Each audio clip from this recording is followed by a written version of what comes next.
Broad and Wall, markets closing, New York Stock Exchange, those floor traders clapping, whoever the people in the balcony are. Usually it's a public company, someone's going public, or sometimes it's that dude's hitting the gavel as well as, did he ring the bell? Not sure he even rang the bell, but anyway, so that's what they do. They gather around. If there's a new company that's being listed on the New York Stock Exchange, they'll tend to throw someone up there. A lot of times, charities and foundations will get that as well. Here are the numbers at the close. Let's see if ours match up. 214, let's say 244. I have 214, 244 on the sheet. I have the NASDAQ up 156, close to what we're showing you right there.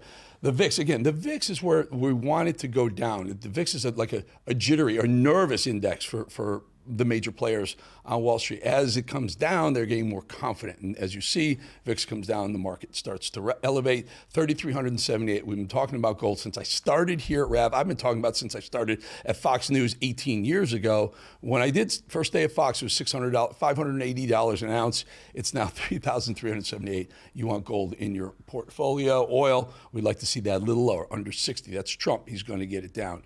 A couple of the other things that we want to talk about, as I mentioned, gold still holding at 33.78. Crypto, it's been made that big move up. They sold down to 75,000 per Bitcoin, ran up to 112,000 per Bitcoin. It's backed off a bit, trading right around 106,000. So it looks like, again, and I've been doing this stuff for a long time, investing. If I were and continue to will do. I own Bitcoin. Just full disclosure, I do think it's going to start to make some new highs. You could see a 200,000, 300,000 Bitcoin.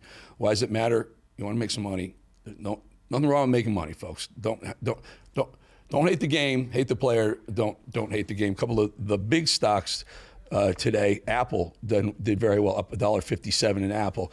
Google off a little. Tesla, Elon Musk. Tesla still. Remember when Tim Walz said, Tesla, $265. We want to see it go down. Well, Tesla is now $344. Elon Musk is worth $400 billion again. So all you haters of Musk, stop hating on him. The guy's a very wealthy man, richest man in the world. NVIDIA, the one Trump loves, up $3.84. It's a nice move on NVIDIA, and so forth and so on. Do we have MTG? Do we have my dear friend Congresswoman MTG, my first guest, by the way? She's here. Okay, they're telling me she's here. By the way, tomorrow, June 4th, the DOGE subcommittee is having a hearing to expose the billions of U.S. taxpayer dollars that were funneled into radical NGOs days before Trump took office. Congresswoman Marjorie Taylor Greene is here to discuss. Let's talk about this for a second, MTG. Really good to have you. You're on that DOGE subcommittee.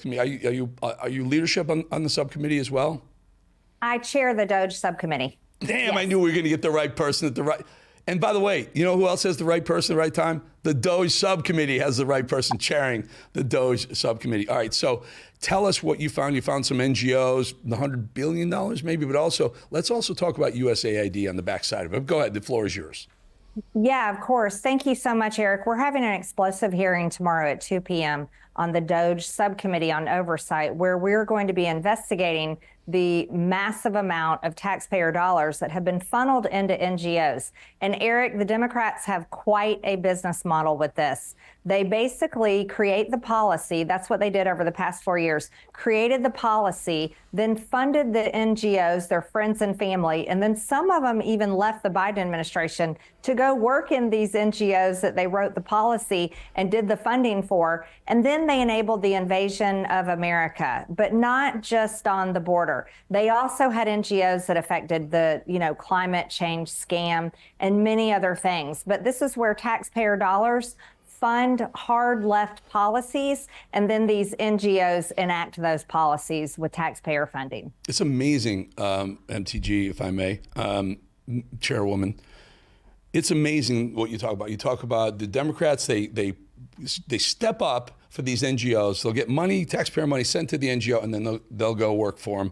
It's the same thing, believe it or not, on Wall Street. I come from 15 years on Wall Street. It was the same thing. The people who are regulating Wall Street, the SEC, they work at the SEC, and then they leave there, MTG, and they give sweetheart deals to people, fat cat, rich people on Wall Street, companies doing bad things, and they cut them some slack, they get the SEC to back off, and then they go work for those same Wall Street companies. I mean, if you want to talk about conflict of interest, it's incredible. Yeah, it's interesting how those circles always run so tightly. You know, it's interesting, though, the Democrats with NGOs, it wasn't just our own government funding these NGOs, it was also the UN. The UN, which takes taxpayer funding from America, would take our money in the UN, and then they would also turn around and fund these NGOs that enabled the invasion of America. So, but it's interesting. It's like cronyism. It's always their friends, whoever they're buddies with. I mean, you're talking about whether it's Wall Street, whether it's within the Biden administration, or with it's the UN. They all work together to push the policies and try to get the results that they want. You know, another one that just comes to mind. Another one comes to my mind is when Jack Dorsey owned Twitter and Mark Zuckerberg, when they were playing footsie with the White House, with the Biden White House, there were a lot of those folks who were getting things done with the social media. They had Trump banned. They were pulling down the Hunter Biden laptop story left and right. Some of the folks that were working in the White House ended up going to work for these social media companies afterwards. Even FBI as well. I think FBI agents were leaving the FBI, going to work at Twitter, Jack Dorsey's Twitter. Oh, that's right. Oh, I'll never forget. My own personal Twitter account got banned for nearly 1 year until Elon Musk bought Twitter and changed it to X. That's the only way I got my account back. And what did I do? I told the truth about COVID, and I came out against vaccines and against masking and the whole shutdowns. But you're right. Whenever they're in power, whenever the left is in power, they use government, they use social media, they use the media to push the policies and the results that they want. And I think that's why we won the election in November, is the American people woke up to all of this and finally said they had enough. MTG, Elon Musk, who we got to credit Elon with starting Doge. He's the creator of Doge. Tweeted today, or X today, posted on X today, that he was pretty upset about the big, beautiful bill. He said it was too bloated, there's too much in it. So how do you... What's the response? I mean, clearly he cares about the country. He wants us to spend less. He wants government to shrink, and then he takes a shot at the bill. So help us kind of square that circle. Oh, I'm glad you brought that up. You know, and I completely agree. This is why I chair the Doge subcommittee. Is I believe we have $36 trillion in debt. I think this is what's going to sink us as a nation, and that's on both sides of the aisle. And I agree with Elon, but here's my situation as a member of Congress. The White House and legislative affairs in the White House worked very closely with Congress, and they wrote the bill together. And the bill that the president asked me to vote for, that is the one big, beautiful bill. I told the president, and he actually agreed with me, that we don't love everything in the bill, but there were some really good things in there we do love. And that's extending the president's Tax Cuts and Jobs Act, making it permanent. That's also funding Border Patrol and ICE to help them with deportations. And that's also funding energy, America First Energy, and switching things over from the CR that we've been living under with the Biden administration and their policies and moving over to the president's agenda. But is Elon wrong? No, he's not wrong. The only thing I wish he had done different is, you know, he just left Doge. I wish he had voiced these concerns before he left when the bill was being written, instead of waiting and saying what he said today. But he's not wrong, and I don't like the amount of spending either.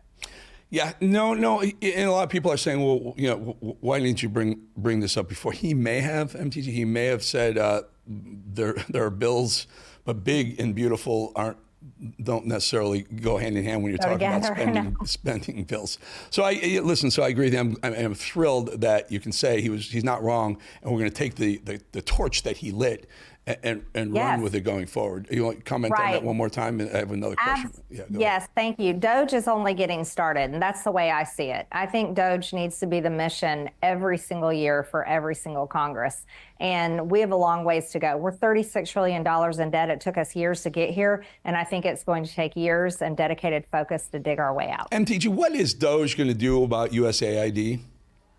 Great question, Eric. I had a hearing on USAID just a few months ago, and our recommendation from my Doge subcommittee is that we need to completely defund USAID and end the program altogether. USAID is been on record, and there's facts that prove it. They have meddled in many foreign countries. They've meddled in foreign elections. I would say they're involved in foreign wars. This is not aid to help people that are, say, hungry or are sick, or that's what a lot of Americans think of when they hear the word USAID. But no, this is actually an organization that has been used in all the ways that we're sick and tired of. And I recommend, as the chairwoman of the DOJ subcommittee, we need to defund it altogether, and we need to end USAID. Who is the ranking member on the Democrat side of the DOJ subcommittee?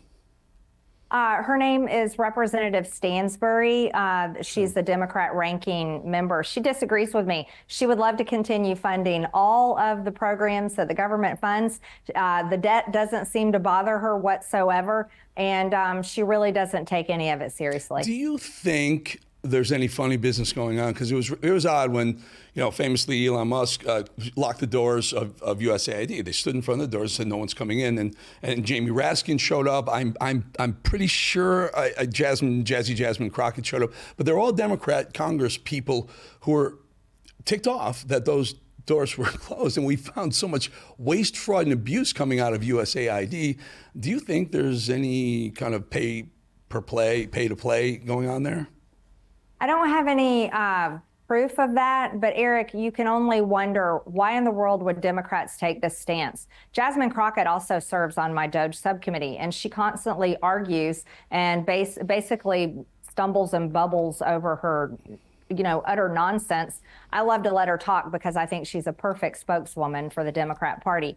But the Democrat Party is protecting big government. The Democrat Party is not against waste, fraud, and abuse. They're actually for excessive spending. And the Democrat Party is the party of the cartels. They're the party for terrorism, and they're party for a massive invasion into our country, and they continue to prove it on and on. So that's why I'm really looking forward to seeing what they have to say tomorrow during our hearing, where we're going to be exposing the corruption with NGOs that came through the Biden administration, and they're going to be once again defending Marilyn Mann, their favorite MS-13 gang member, and gosh knows who else, and complaining that because Jerry Nadler's office was harboring illegal aliens, which is definitely against the law, probably got arrested. So it should be amusing to hear what they have to say. But the Democrats have not changed one single bit. As a matter of fact, they've doubled down on everything bad that they have. Yeah, I can't wait for the subcommittee. We'll get some tape and watch you in action tomorrow.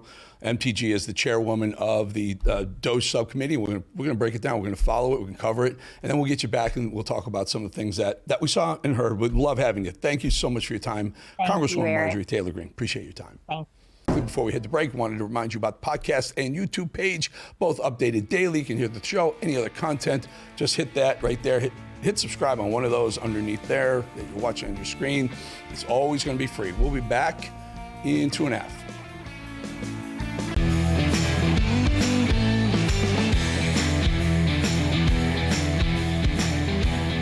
Oh, there you go. That is a beautiful place, Fajardo, Puerto Rico. It's on the backside of the island. We're going to say the backside there. The El San Juan Hotel. San Juan Hotel is on one side. That's the backside. It takes about 45 minutes to drive around. Gorgeous drive around and beautiful beaches. And back there somewhere, they have these little canoe rides. Where you can actually see the amoeba, the wildlife light up in the water. It's an incredible place. My next guest says Iran's nuclear program has always been a nuclear weapons program built on decades of lies, and all nuclear sites in Iran must be shut down. Here to discuss is the Deputy Director of the U.S. Office of the National Council of Resistance of Iran, Ali Reza Jafarzadeh. Mr. Jafarzadeh, thank you for joining us. Let's listen to Caroline Levitt today this is a briefing room in April referencing this exact topic. Should Iran ever get a nuclear weapon? Listen. I do want to answer your question on Iran. Of course, the maximum pressure campaign on Iran continues, but as you know, the president has made it clear he wants to see dialogue and discussion with Iran while making his directive about Iran never being able to obtain a nuclear weapon quite clear. And Mr. Zafarzadeh, she has continued to say that, and President Trump, as recently as last week, has said the same thing. They will never be allowed to enrich uranium to the point where it's a nuclear weapon. What say you, sir? Well, first of all, Eric, thank you so much for having me on your show. Definitely what the president has said is extremely important, that the mullahs would never get access to a nuclear weapon would never be able to develop and build a nuclear bomb. Unfortunately, the agenda of Tehran over the past over 3 decades has always been about building the bomb. When we first exposed the nuclear site in Natanz, which is the uranium enrichment facility, in August of 2002, right here in Washington, that triggered the inspections of Iranian nuclear sites by the UN nuclear watchdog, the IAEA, and the world had the opportunity to stop that program right there and then because it was in the early stages. Unfortunately, the West, at the time, it was the EU3, the 3 nations of the European Union, Britain, Germany, and France, that chose to give concessions to the Iran regime. They got engaged in the policy of appeasement of the Ayatollahs. They legitimized the whole nuclear program, and they allowed them to expand instead of blocking them. And this is where you are right now, the report that was put out by the IAEA shows that Iran has had a history of lying and cheating, and they had worked on tests that is only used for building an implosion bomb, a nuclear bomb, that the regime has rebuffed all of the questions related to development of the nuclear bomb by the IAEA, and they have, you know, a huge amount of enriched uranium. Allow me, sir. So I'm limited time, a lot of questions, because I'm fascinated by this. I've been doing this a long time. I remember the first time Iran was very close to getting a nuclear weapon. At least we thought they were. Israel took care of business, right? They did it. They wiped out their nuclear capabilities. But for the last 15 years, I've been hearing Iran is this close, a couple of weeks away or a couple of months away from getting an actual nuclear weapon. Are they really that close? And if they are that close, why don't we pave the way for Israel to go ahead and do what they want to do? Well, first of all, no one knows exactly the point that the nuclear weapons program of the Iran regime has been, because they have kept everything secret. But whatever we already know, and thanks to a lot of the revelations we made, but also a lot of other access that was, was made to the sites and questioning and the attention, we now know, at least based on the IAEA reports, that the Iran regime has the fissile material that is required for building 10 nuclear bombs, and only just a screwdriver's turn away from having that fissile material enriched to weapons grade. And then there is the weaponization work, which is the big question mark that the regime has always rejected that, saying we've never done that. But all the evidence on the ground shows that not only they were doing it 20-some years ago, but they're doing it right now. And then comes the delivery system, the missile program, which they have those missiles. We revealed a number of sites that the regime has been using, medium-range, long-range missiles to deliver them beyond, 3,000 kilometers. So, you can't just allow the Iran regime to wait and actually test a nuclear bomb before you make a decision what to do about it. Remember, we're not talking about, European nations. We're talking about the world's leading state sponsor of terrorism that has already been the epicenter of war and terror. Look at what happened in the Middle East since October 7 of 2023. Look at all the proxies that the regime has had over the years in spending money on all of those. But the good thing, Eric, is that this regime, even though they have been at the negotiating table before, has never been so weak as it is today. They lost much of their clout in the region, which they used at the negotiating table. Right. So here's the question. Here's another question. I just have to get one in, because we know that their only nuclear ambition is for weapons. They keep saying it's for electricity power for their growing economy, which is absolute BS, because they're sitting on trillions of barrel equivalents of oil. They don't need to go to nuclear. We don't need to go to nuclear. We don't. We're 18%. What are the Iranian people saying? Because this is a mullah-driven government, and they want war with the West. They hate the West. And I get the mullahs want war with the West. It's a religious fanaticism of them, but are the Iranian people on board with what the hard stance that the mullahs are having with the West? Well, that's a great question, Eric. The people of Iran see the nuclear program of the regime as a means to the survival of the mullahs, which they reject.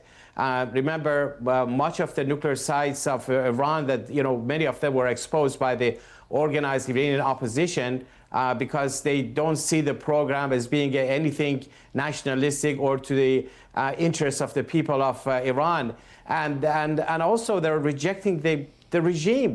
Since 2018, there have been several rounds of major uprisings in Iran in all 31 provinces, people chanting death to the dictatorship, death to the oppressor, be it the Shah or the supreme leader. They want an end to the rule of the clerics. As we speak right now, the truck drivers, which comprise a major factor in all transportations in Iran, are on strike.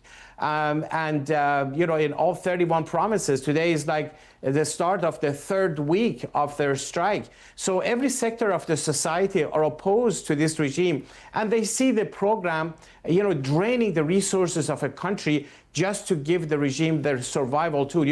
You mentioned the Iran sitting on the second largest oil and gas reserves combined in the world, and yet 80% of the Iranian population live below the poverty line. Where does the money go? It goes to the nuclear program, funding these proxies. $2 trillion has been spent by the regime on their nuclear program, and it doesn't even support even 1% of the energy needs of the country. There's only one nuclear reactor in Iran that even these enrichment has nothing to do with that. They're not, using the and by the way, they cheat. The last time we trusted them, they cheated. They hit our inspectors, the international inspectors. They wouldn't let them in. There's no reason to trust these people anymore. Mr. Jafarzadeh, thank you so much for your time. Iranian expert, resistance Iranian expert. Will get you back again. This is not going to go away soon, folks. I appreciate your time, sir. Thank you, Eric. Always a pleasure. All right, folks. We'll be back 2.5 minutes.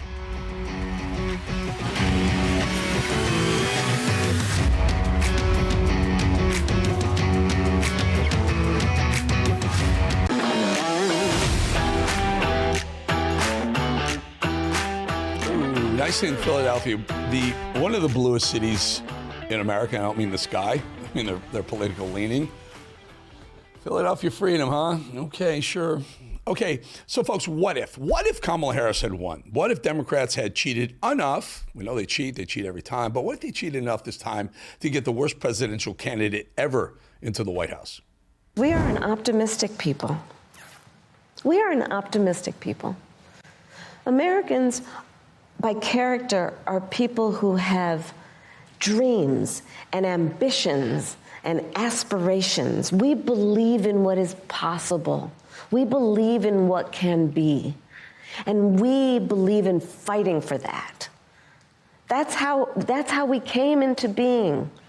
Because the people before us understood that one of the greatest expressions for the love of our country, one of the greatest expressions of patriotism, is to fight for the ideals of who we are. What was she talking about? Folks, that was nearly the leader of the free world right there. This is what the next 4 years may have looked like. And I was just telling somebody recently who didn't know, we performed Free to Be You and Me. When I sang about my friend William, who was 5 years old and wanted a doll to hug and hold, I could sing the whole thing. I think you should sing some now. Phew, bullet dodged. So what would the country look like? What would the world look like if Kamala Harris and, God help us, Tim Walz had actually won the White House in November? Our soldiers fighting in Ukraine, perhaps, American soldiers, pride flags everywhere, all over the White House, all year long, not just June. The end of women's sports, as we know it, illegals taking over all of our benefits. World Economic Forum paid actress, climate drama queen, and terrorist supporter Greta Thunberg, I don't know, maybe in the cabinet, Secretary of State. Could have happened. It's not so much the cackling, although that was pretty awful. And it's not so much the fact that she really has no clue about anything, but it's the fact that if Kamala Harris had won the presidency, the Western world, as we know it, would be doomed forever. Days before Russia invaded Ukraine back in 2022. Joe Biden had a brilliant idea. His idea, or rather, whoever was running the White House at the time had some sort of idea, to send Kamala Harris to Poland. Let me just see this. right here. Do you remember this? Do you remember this? Imagine this. Russian troops are building up on the border with Ukraine. War between two European countries is imminent. And they send in Kamala Harris. I am here, standing here on the northern flank, on the eastern flank, talking about what we have in terms of the eastern flank and our NATO allies, and what is at stake at this very moment. What is at stake this very moment are some of the guiding principles around the NATO alliance, and in particular, the issue and the importance of defending sovereignty and territorial integrity, in this case of Ukraine. How do you say word salad in Ukrainian, but that's not even the worst of it? Watch this. Break it down in layman's terms for people who don't understand what's going on and how can this directly affect the people of the United States. So Ukraine is a country in Europe. It exists next to another country called Russia. Russia is a bigger country. Russia is a powerful country. Russia decided to invade a smaller country called Ukraine. So basically that's wrong. That person wanted to be president of the United States, and that was almost going to happen. Ukraine is a country in Europe. Ironically, that's actually one of the least word salady things she's ever said, and that is what we voted against. But the remnants of that disaster are unfortunately alive and well. Ukraine has suddenly upped the ante over the last few days, drone attacks on Russia that no one saw coming, or did we? But let's be serious. Lindsey Graham travels to Kyiv right before peace talks, and suddenly Zelensky has the cojones to pull off one of the gutsiest attacks ever. Remnants of the Biden-McCain era alive and kicking, and Lindsey Graham has always been an extension of John McCain his whole life, even in his death. Here's a little flashback to clear it up, just in case there are any confusion still rambling in your brain about that. In 2016, after President Trump won the election, he made it quite clear where he, Lindsey Graham, stands. We're going to go back and tell our colleagues what Russia's up to in the Baltics, what they're doing in the Ukraine. We're going to get briefed about Georgia. We hope to make 2017 a year of offense. We believe that Putin has hacked into our elections in America, that he's trying to undermine democracy all over the world, and it's time for new sanctions to hit him hard as an individual, his energy sector, his banking sector. It is time to push back against Putin, but be a better friend to our allies over here, including Georgia. This is a very important trip. We just left Ukraine, where we've seen firsthand what happens when Russia crosses over into a country's independence, and we saw it in our own election with the attempt to influence our election. We will be working for much tougher sanctions against Russia. They attacked the United States of America. No, that's like a full house there, folks. 3 neocon Republicans and a pair of Democrats. Careful of the company you keep, Senator Graham. This does go back to a time before Kamala Harris. Joe Biden was senator at the time. Then he was the vice president, and he oversaw a lot of the damage that led to where we are now today. Because just imagine how much safer the world would be right now if the Bush administration didn't meddle in Ukraine's 2024 Orange Revolution, or if Obama and his comrades didn't get involved in the overthrow of Ukraine's democratically elected president in 2014. We meddled, and we're seeing the remnants and results of that meddling right now. But if Kamala Harris were president right now, there would be U.S. troops on the front line in Ukraine. I kid you not. Then there's this. They've spent a lot of time talking about how complicit the media is in covering up for Joe Biden's state of mind and body. Surely the vice president would have been fully exposed to that truth, right?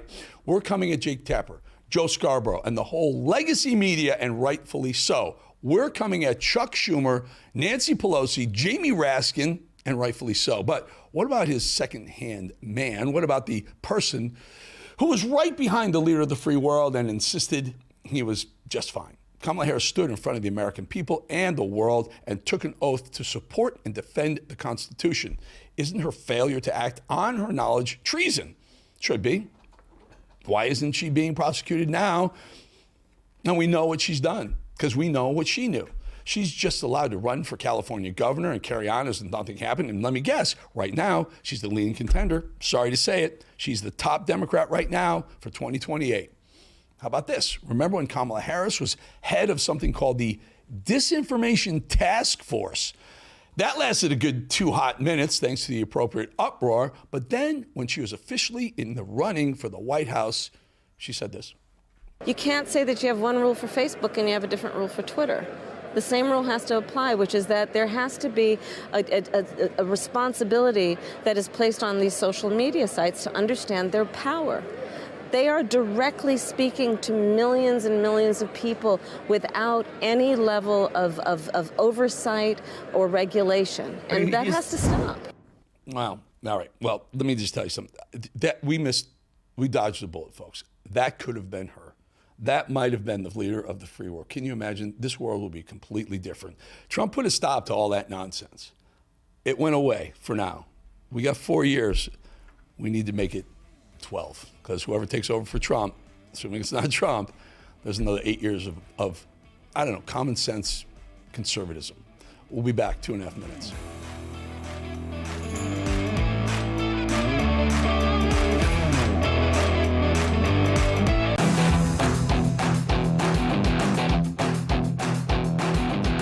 Beautiful, Atlanta, great place. MTG, Congresswoman, right near the area, if not anything. Lawrence O'Donnell, you know that nut job over on MSNBC, tried to take down Trump during his opening monologue last night, but he actually ended up shredding CNN instead. Listen to this confusing clip.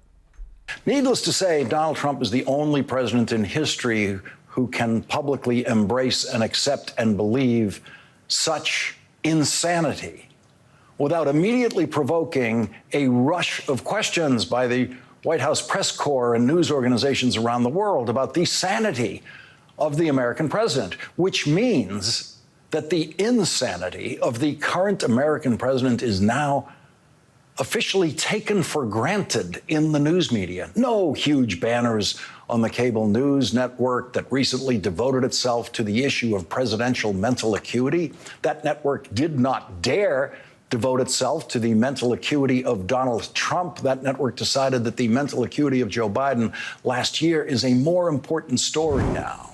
Oh, Lawrence, do Biden now. Oh, my God, you're worried about Donald Trump's mental acuity? You're out of here. Where were you for the last 4 years, Lawrence O'Donnell? The hot takes about President Trump and the future of not only himself, but his family continue to roll in from all directions. Chuck Todd, former NBC guy, still kind of NBC guy, used to be a good host. Now he's just a yak commentator. He's extremely convinced that Trump is corrupt and that this alleged corruption will ultimately lead to Trump's demise. Listen to this maniac. The behavior of the Trump organization with crypto is going to be what eats and destroys this MAGA movement eventually. Every political movement comes to an end because of corruption. Maybe it's not this year, maybe it's not next year. This is going to eat away. This is a cancer inside this movement. Crypto and the Trump family's addiction to self-enrichment, it is going to be what brings them down. You remember when Joe Biden held up a check for $1 billion and said, Barack Obama told me I could hold this back unless you fire the prosecutor, who, by the way, was investigating Hunter Biden, Joe Biden's very own son. You want to talk about corruption. Where were you then, Chuck? I think TDS cases on the left have officially reached an all-time high. You can basically turn on any left-wing news channel, and maybe even some quote-unquote center news channels or outlets at pretty much any time of the day and find some self-proclaimed expert running their mouth about Donald Trump and his work as president. Perfect example of this comes from yesterday's CNN programming, which featured a so-called Democrat strategist who decided to blame Trump for, among other things, anti-Semitism. Listen. We also have to acknowledge, Abby, that the rise of anti-Semitism in the last decade can be correlated with the rise of Donald Trump. And the kind of language that he gives a permission slip for all of this anti-Semitic language to be used, in a way that we really hadn't seen before. Trump's daughter became a Jew. Trump's daughter married Jared Kushner, whose whole family is Jewish. There's no These people are nuts. CNN anchors have a whole lot of air between the ears these days as well. Jake Tapper, who's not some deranged liberal network guest, he's an anchor, a so-called journalist, and I'm using air quotes for that, with an obligation to tell the truth. It's really the only thing you really should be doing. Be truthful, be transparent, be honest. He finally took a break from profiting off Biden's decline with that book and spit out a conspiracy theory that might be one of the stupidest things you will hear all day. Brace yourself, take a listen. In these violent attacks in recent months, Governor Shapiro's house, the attack and murders outside the Jewish Museum. It is also a problem on the right. I mean, in addition to the Tree of Life synagogue killing in Pittsburgh, which is obviously homicidal, there's been reporting recently that the Pentagon press secretary, Kingsley Wilson, has a history of social media posts pushing anti-Semitic tropes, extremist theories. NPR reports it has identified 3 Trump officials with close ties to anti-Semitic extremists like Nick Fuentes. I think, and again, the problem right now that we're seeing in terms of violence is on the left. And I want to make it clear, I'm not doing whataboutism. But it is really difficult to be a Jew in America and not see this as a bipartisan affliction. Unbelievable. I mean, these people, if they're not just making stuff up about Trump, they're trying to profit from it. And all he's really doing is trying to be provocative so someone picks up that soundbite, because he's got a book. And as I predicted, it debuted on the New York Times #1, Original Sin, where he's saying the media made mistakes about Biden's mental acuity. Really? You were one of them, Jake. It should be called, I don't know, My Original Sin. But no, he points fingers at other media. Unbelievable. He's trying to sell books. Ready for another prediction? That book, Original Sin, will be made into a movie, probably for Netflix, maybe 1 year from now. More from CNN. Apparently, we shouldn't trust the miserable Democrat polling numbers because of partisanship. Listen. The poll also asks which party best reflects their view on a range of issues. And when it comes to crime, the economy, immigration, Republicans still hold an advantage, although actually those numbers are starting to slip. How did you think about this poll as you were looking through? I couldn't help but be reminded about a big problem in my part of the world, the econ part of the world. We can't get a clean read on how consumers feel about the economy because the data has been infected by partisanship. You guys can't take it. They just cannot take the fact that the American people, remember, they poll everyone in these polls. And when a CNN poll comes back, or an MSNBC or an NBC poll comes back, and it shows Trump still winning on the economy with all the trials and tribulations going on, it just ruins their day. It makes them crazy. It makes them come up with crazy ideas. All right, folks, we're going to be back in a couple of 2.5 minutes. That was 150 seconds. We'll be right back.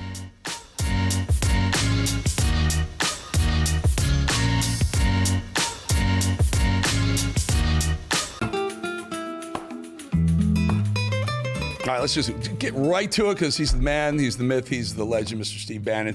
Hey, Steve, very quickly, we ran a little soundbite earlier of Lindsey Graham back in the day hanging out with his best friend, the other fellow neocon, John McCain. Take a listen to this. We're going to go back and tell our colleagues what Russia's up to and the Baltics, what they're doing in the Ukraine. We're going to get briefed about Georgia. We hope to make 2017 a year of offense. We believe that Putin has hacked into our elections in America, that he's trying to undermine democracy all over the world, and it's time for new sanctions to hit him hard as an individual, his energy sector, his banking sector. It is time to push back against Putin, but be a better friend to our allies over here, including Georgia. This is a very important trip. We just left Ukraine, where we've seen firsthand what happens when Russia crosses over into a country's independence, and we saw it in our own election with the attempt to influence our election. We will be working for much tougher sanctions against Russia. They attacked the United States of America. He basically told the world 9 years ago that he's going. Any question? There's no coincidence with Lindsey Graham being in Ukraine when that drone strike happened. There are no coincidences. The mantra of the war room, there's no conspiracies, but there's also no coincidences. Of course not. And then to challenge President Trump by basically implying he had a veto-proof bill that he could put forward, that the neocons in the Senate and in the House would overwhelm President Trump's veto. And MAGA, particularly the Real America's Voice audience, the Eric Bolling Show audience, the War Room posse, have got to set up and start taking notes here. Good. About, we've changed the electorate of the Republican Party, turn it into much more working class, middle class, with tons of veterans and tons of people in the military that don't want to be all over the world. We don't want to invade everywhere and invite everybody in here and invade all over the world. Dumb question, Steve. Dumb question. And you're seeing the reality. What the hell is Lindsey Graham doing in Ukraine right now? I mean, what do you? There's absolutely zero reason for him to be there. He's counterproductive, unless he's lining his pockets. No, with a bill that is coming to the Senate that every other senator is working on, talking about cutting costs and maybe some things in there that should come out, maybe some other things in there that should be in there, but really dealing with the big, beautiful bill because President Trump's put him on the clock. He needs it by July 4th. He's over there stirring it up. This is why I say he should be arrested. Either cut his passport off so he can never come back to the country or arrest him. He's a troublemaker, and he's egging the deep state on and misleading the Ukrainian people that we're all in on this. Ukrainian people, particularly, I know the folks that watch this show and do clips in the Kiev Post that's over us every day, understand the American people don't support this, and we're not going to be there. We want to cut all the money off. We want to get out of there. The American people and the Russian people have no problem. We don't want to fight each other. We don't want to get into a big third world war with our ally from the Second World War that helped us destroy the fascists and the Nazis. We don't want to do it. We're not going to do it. Absolutely. And Lindsey Graham's over there stirring it up. And you see it goes back 8-10 years, longer than that. He was there in 2014. He and McCain have been with Victoria Nuland. They've been there since they overthrew the democratically elected government, although it was a government that leaned Russian and Putin. They've been, as you know, Eric, you've been covering this for over a decade. You know all the ins and outs of this thing. I do. And when you follow the money, you realize why these folks are making those treks over to Ukraine when they needed right here to do their jobs. Steve, Barry, I want to fit this in before we go. Can you roll the soundbite, guys, of O'Reilly with Steve Bannon in it? Steve Bannon was on with Cuomo earlier. I got to get that soundbite in. I want your reaction. We are being sucked into a conflict with the Chinese Communist Party and with Russia that we're not going to be able to turn around. And tonight in Korea, or today in Korea, right now, they're voting, and it looks like we could lose South Korea to a Chinese Communist Party-backed party in Korea. People are not awake of what is happening throughout the world and how we're being sucked in. You and Bannon agree on that? No. I think that's way out there. South Korea is a staunch ally, will remain so. I spent 3 days there. Business is booming. One thing I did find out, though, that there aren't any American cars in Japan or Korea or China. So the Trump tariff thing is on very, very solid ground. But let's just get back to the Chinese for a minute. Steve Bannon has got to realize it went on a little bit more, Steve. But you want to respond to Bill because I love you. I agree with you. No. Listen. As you know, I'm very fond of Bill O'Reilly. I always like hammerhead mix. Bill O'Reilly, I'm not saying he lost his fastball, but the whole thing last night was just absurd. To sit there and go, I didn't know there were no American cars in Japan and Korea and China, and to say, oh, we got to cut a deal with the CCP, and then. No offense, a face plant. We're going to start the show again in Korea where a CCP-backed political party has won and the conservatives had admitted defeat. And so this is going to be a huge issue about how that happened, the political warfare. Korea has fallen. And by the way, they're already talking about removing troops. They're talking about removing our bases and not these are a CCP alliance. So Bill's just basic lack of understanding of basic facts about the Chinese Communist Party, about Korea, is fine. He's not a guy who spent a lot of time in Asia. And I've got, Bill O'Reilly's a good guy. He's been around a long time. You've known him, Eric. You were a colleague of his for a long time. But it just, last night was clueless.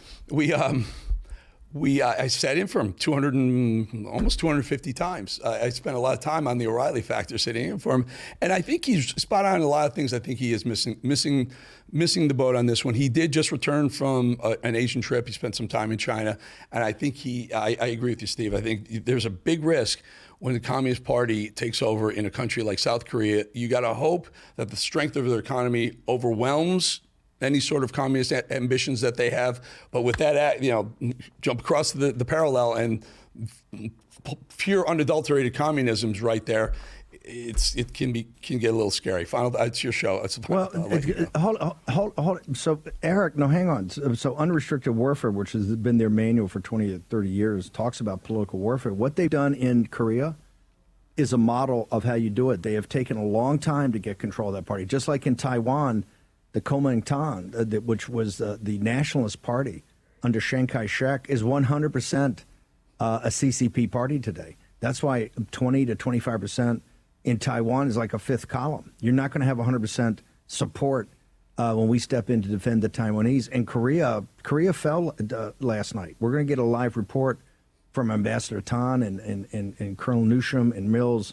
But this is a major strategic loss, particularly in the middle of this, and this puts Taiwan in jeopardy. This is one of the reasons that Pete Hegseth went to Singapore and he said, hey, I think the invasion of Taiwan is imminent. This was on Saturday. Yep. That caused such an explosion. So at the senior levels of government, they're very worried about this, and we're going to go in. I just don't think you can take a trip over there for a couple of days because the economy, there's certain elements of the Korean economy are doing quite well. What you have is disaffected young people because of the education system are a lot like some of the young people here in the country you see on college campuses. This is how the CCP operates, and they're very smart at political warfare. In Korea, they didn't need bullets.